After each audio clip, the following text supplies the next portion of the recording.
Assalamualaikum warahmatullahi wabarakatuh. Waalaikumsalam. Kali ini Bobrok mau membahas sesuatu yang agak serius daripada video-video sebelumnya. Kali ini gue ditemenin sama Ustadz Jamal. Gue jadi deg-degan. Santai aja bro. Gue gerah. Nah, biasanya gue manggil Ustadz Jamal itu Bang Jamal. Dulu dia mondok di Sarang. Dan kalau nggak salah, abdinya Mbah Mun, Bang.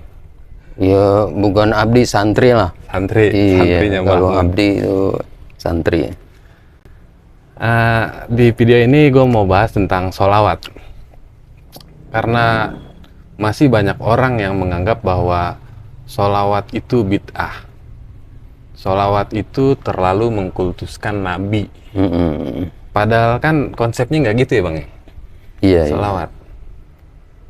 Jadi gimana Bang? Sholawat yang bener itu kayak gimana sih? Ya. Pemahaman tentang sholawat yang bener itu kayak gimana sih?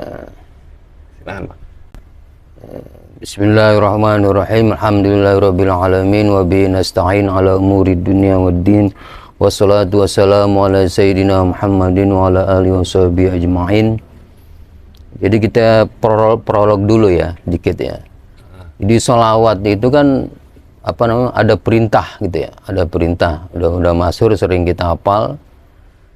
Innallaha wa malaikatahu yusholluna 'alan nabi ya ayyuhalladzina amanu shollu 'alaihi wa sallimu taslima. Nah, sekarang kita bahas dari usul fikih dulu, boleh? Boleh Ya. Bang. Ya, itu kan ada perintah ya, perintah sholawat. Shollu alaihi wasallimu taslima. Nah, ini kalau kita cara santri nih yang belajar usul fikih, shollu itu kan fil amar ya. Ya, al aslu fil amri adalah al wujub. Hukum asal yang dipahami dalam Al-Qur'an ketika kata-katanya itu mengandung perintah, maka dia harus mengandung arti wajib. Yang pertama ya.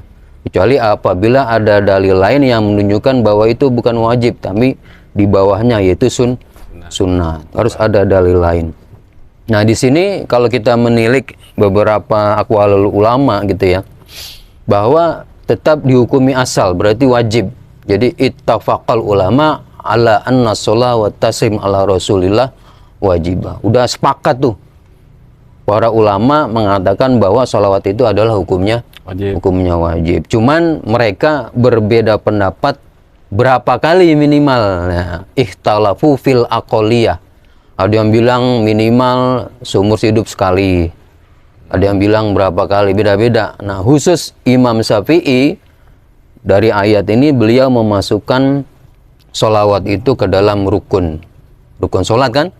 Rukun sholat tahiyat akhir. Allahumma sholli ala sayyidina Muhammad itu adalah rukun. Nah, berarti Imam Syafi'i memasukkan minimal 5 kali sehari kita bersolawat. Nah, kemudian masalah sirotnya solawat.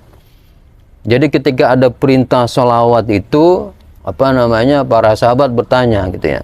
Ini langsung terjemah aja gitu ya.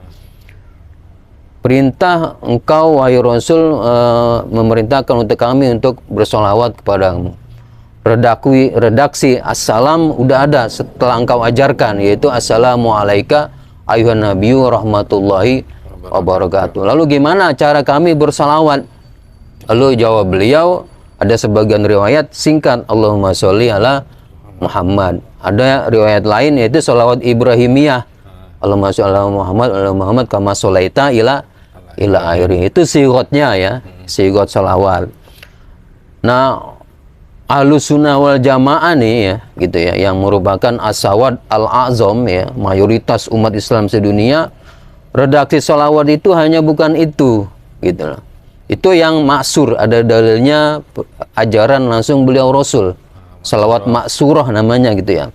Tapi ulama-ulama kita berpendapat, walaupun redaksinya itu beda, tetapi ada arkannya, jadi unsur sholawat taslimnya dengan tambahan redaksi yang macam-macam itu yang kita terima, masyhur banyak sekali sholawat ya. itu menurut ulama-ulama kita walaupun nggak ada dalilnya dan itu yang dikarang oleh para ulama tetap kita pakai. Ya tetap kita pakai. Jadi walaupun itu nggak ada nas hadisnya gitu ya, tetap kita pakai. Itu pandangan kita ulama Ahlussunnah wal Jamaah. Jadi di luar sana itu pokoknya, makanya tadi ada istilah bid'ah itu tadi. Jadi mereka pemahaman agama itu adalah kaku. Dikit-dikit dicari dalilnya. Kalau nggak ada dalilnya secara khusus nggak mau. Makanya dibilang bid'ah. Bid'ah berarti bikin sendiri.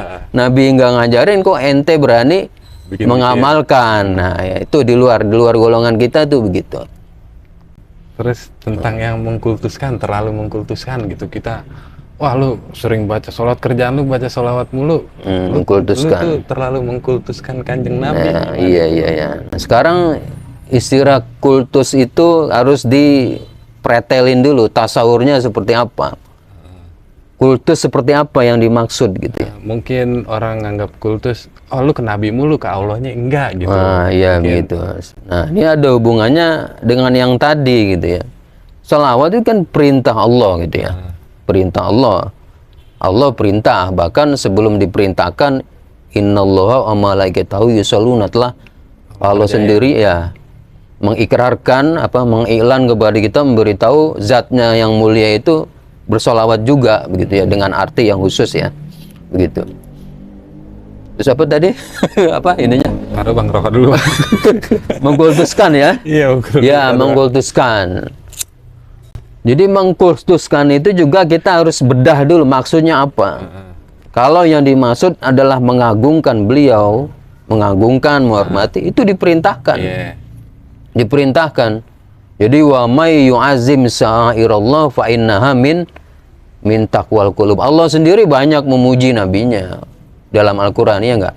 Wa innaka la'ala khuluqin azim. Terus laqad ja'akum rasulun min anfusikum azizun 'alaihi ma anittum harisun 'alaikum bil mu'minina ra'ufur rahim. Disifati, bahkan beliau Rasul disifati dengan asma yang sama dengan zat Allah, yaitu Ra'ufur Rahim. Allah sendiri mengagungkan nabinya dan kita diperintahkan untuk mengagungkan nabinya. Maka kultus seperti apa yang dimaksud gitu ya. Kalau gitu dia ya. anggap misalkan kultus terlalu ke Nabi, mungkin dia nggak ngerti kali ya Bang. Nggak ngerti. Dia bilang, oh lu baca sholawat terlalu mengkultuskan Nabi. Oh ternyata dia nggak ngerti kali ya. Nggak ngerti. Nah, pada hakikatnya itu malah menjalankan perintah Allah begitu ya. Cuman ada larangan. Ya, ada larangan memang. Ada riwayat beliau melarang la tudruni kama atrotin nasoro Isa bin Maryam. Janganlah kalian berlebihan memuji aku sebagaimana orang-orang Nasrani mengkultuskan Nabi Isa. Itu itra itu maksudnya al-madah al-mubaligh gitu ya. Jadi muji yang berlebihan, yang pokoknya muji-muji benar. Yang nggak boleh itu begitu. Sebagaimana umat Nasrani mengitro berlebihan mengkultuskan Isa sampai diangkat ke derajat Tuhan. Nah kalau kita membaca sholawat tetap selain daripada perintah Allah ya ilahi ikut perintah, dan juga di hati kita tetap meyakini bahwa beliau itu ya manusia biasa, jadi manusia cuman diberi kelebihan oleh Allah. Tidak sampai mengangkat derajat kenabian beliau ke makam yang lebih tinggi, yaitu Tuhan. Nah itu udah asyirkul akbar namanya. Yang nggak boleh itu begitu. Dan ada perintah tadi kan, wa may yu'azzim sya'airallah fa innaha min taqwal qulub. Kita banyak perintah dalam Al-Qur'an untuk memuliakan selain Allah, misalnya memuliakan Ka'bah, ya kan. Kemudian Hajar Aswad, batu. malah disuruh cium. Banyak. Itu termasuk syiar-syiar Allah.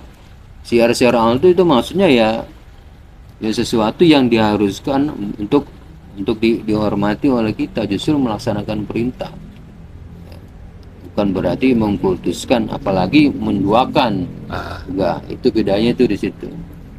Terus tentang tadi Bang ayat innallaha wa malaikatahu yusholluna 'alan nabi ya ayyuhallazina amanu. Amanu orang-orang yang beriman. Konteks orang-orang yang beriman di sini, apa dia cuman orang yang beriman yang misalkan orang percaya adanya Tuhan itu satu dianggap beriman, apa konteks iman itu cuman orang-orang muslim, Bang? Ya, yang dimaksud beriman ini tentu imanan haqqon gitu ya, iman yang diakui, ya. Cuman kalau kita membahas misalnya orang yang percaya bahwa Tuhan itu satu walaupun nggak menyebut itu Allah, itu kita jangan bahas itu dulu, terlalu jauh. Ini pembahasannya apa namanya, harus dibahas Dipisahin gitu pembahasan pokoknya itu. di sini adalah orang mukmin yang pasti ya iman mukminin muslimin gitu ya, gitu. Berarti ya ayyuhallazina amanu itu lebih khusus ke orang-orang muslim dan Orang mukmin yang sudah beriman karena diberi hidayah, yang sudah menerima, mempercayai tentang kenabian beliau. Nah, untuk orang yang belum percaya nggak terkena hitab untuk membaca sholawat. Karena apa? Ya kan mereka belum percaya. Kan kalau kita menelik fikih kan, orang yang non muslim syaratnya sholat, syaratnya apa? Islam. Berarti dia taklifu syariah belum, cuman disuruh untuk beriman, gitu ya. Kalau menilik itu maka hitab sholawat itu enggak mencakup mereka itu. khusus ke orang mukmin dan muslim. Kemudian juga ada pembahasan dari Imam Abdullah bin Abdus Salam gitu ya, bahwa salah satu hikmah diperintahkannya sholawat itu adalah sebagai rasa terima kasih, mukafaah kita kepada jasa beliau. Karena apa? Secara hitung-hitungan manusia kita nggak mungkin istilahnya menyamakan, artinya mengimbangi jasa beliau begitu besar terhadap umatnya. Maka salah satu jalan dan merupakan anugerah Allah juga, jalurnya diantaranya sebagai rasa terima kasih itu adalah Sholawat. ada perintahnya sholawat itu. Jadi Juga salah satunya adalah kalau kita menilik, salah satu bisa diartikan sholawat silah, nyambung. Berarti kita menyambung kembali rohani kita kepada beliau yang merupakan aslul ruh dan aslul khalqi. Ngecas kembali rohani kita kepada beliau. berarti minum dulu, Bang, minum.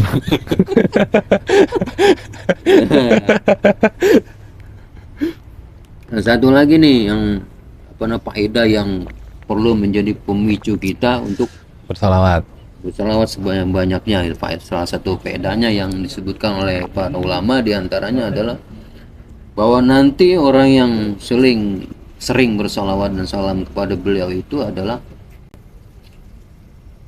ada rasa takjub, malah diceritakan begitu. Takjub, rasa heran, kok ternyata beliau Rasul mengenal kita lengkap dengan nama orang tua kita. Padahal kita di dunia ini, mohon maaf, mimpi aja mungkin belum. Belum, Bang. Udah pernah ngimpi? Belum. Nah, mudah-mudahan disegerakan. Amin, amin. Ya, gitu. Mimpi aja itu belum. Ternyata nanti di akhirat beliau kok kenal dengan nama kita. Nama siapa? Nauli bin Ali. Kenal, Rasulullah kenal, menyebut Nauli bin Ali. Wah, alangkah bangganya kita waktu itu. Siapa lagi ya orang yang kita harapkan di waktu itu.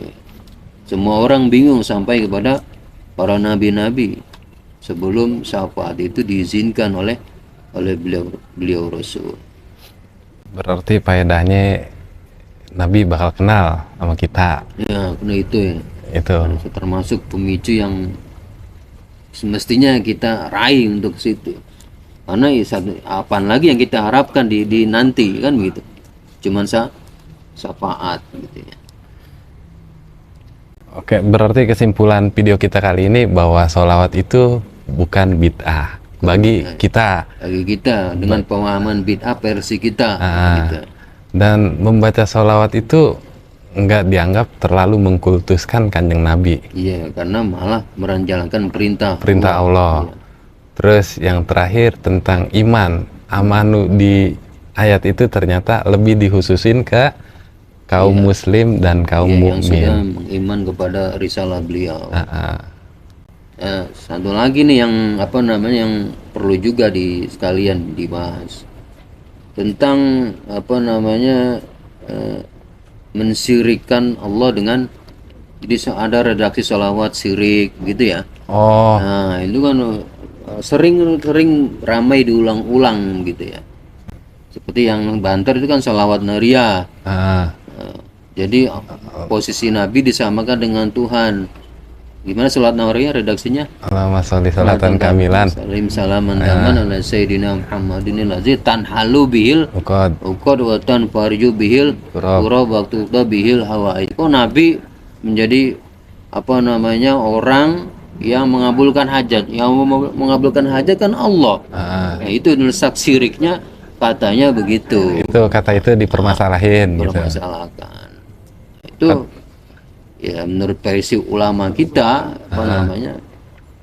ya ini ada hubungannya dengan yang tadi. Yang pertama dari segi bahasa ya. Dari segi bahasa. Jadi kita kan paham mana makom ilahi, mana makom kenabian. Makom kenabian kan beda ya. Dan di Al-Quran itu sering terjadi penisbatan kalimat yang mestinya ke Allah, tapi dinisbatkan kepada Nabi. Contoh misalnya tentang kata-kata syafaat ya. Kata-kata syafaat. Qul lillahi syafa'atu jami'a. Syafaat itu absolut milik Allah, hanya Allah. Tapi dalam ayat lain dikasih ke Nabi. Nabi ini riwayat Nabi. Ana awalu syafi'in wa awalu musyaffa. Ternyata beliau dikasih makom untuk mensyafaati. Kemudian hidayah. Ya, hidayah. Kata-kata hidayah juga di dalam Al-Quran disematkan kepada Allah dan juga kepada beliau Rasul. Yang tentang Abu Thalib. Yang mana bang? La tahdi man ahbabta walakin Allah yahdi, yang itu ya. Walakin Allah yahdi mayasa. Itu hidayah hanya milik Allah ya. Hanya milik Allah. Tapi dalam ayat lain wa innaka la tahdi ila siratim, hidayah itu dinisbatkan kepada Nabi juga. Nah, makanya pemahaman kita nih enggak kaku gitu ya. Dan seperti menyembuhkan orang sakit. Nabi Isa nih. Yang menyembuhkan Allah apa makhluk mestinya? Allah. Secara hukum akidah kan Allah ya. Tetapi kata-kata menyembuhkan itu disematkan juga kepada Nabi Isa. Ya, waktu beriul akmaha biizni. Engkau Nabi Isa bisa menyembuhkan orang yang sakit dengan izin aku. Itu ada. Jadi ada memang istilahnya bahasa yang ya kalau kita lah misalnya, yang maha penyayang kan Allah ya. Tetapi penyayang itu juga ada juga dimiliki oleh makhluk. Misalnya ibu kita menyayangi kita, lalu kita katakan ibu kita penyayang, kan bisa. Dan rahmat kasih sayang ibu kita itu juga bagian daripada rahmat Allah yang dibagi ke dunia. Jadi ada riwayat Allah membagi rahmat itu menjadi 100, yang 1% dibagi untuk makhluk, untuk jin, manusia, binatang. Sampai-sampai dari rahmat yang 1% itu kuda nggak mungkin nginjek bayi yang masih kecil. Itu dari rahmat Allah yang dibagi 1% tadi.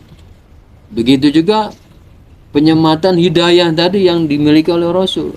Nabi memberi petunjuk, maksudnya bagian daripada hidayah Allah. Jadi biizni tadi. Jadi nggak bisa dikatakan syirik, karena keyakinan orang yang beriman adalah tetap menempatkan Nabi sebagaimana makom nubuah manusia, tidak sampai mengangkat ke derajat Tuhan, maka nggak bisa dikatakan syirik. Kecuali yang tadi tuh, yang mana? kultus individu, sampai mengangkat meyakini Nabi Isa sampai tingkat Tuhan, itu jelas asyirkul akbar. Berarti tadi cuman masalah persepsi, sebenarnya masalah persepsi. Persepsi pemahaman. Orang nangkepnya itu terlalu kata-katanya terlalu memuji gitu. Pemahaman kaku gitu. Dan ternyata memang ada istilahnya majaz akli gitu ya. Itu kan masalah pemahaman teks, pemahaman bahasa. Ternyata memang begitu.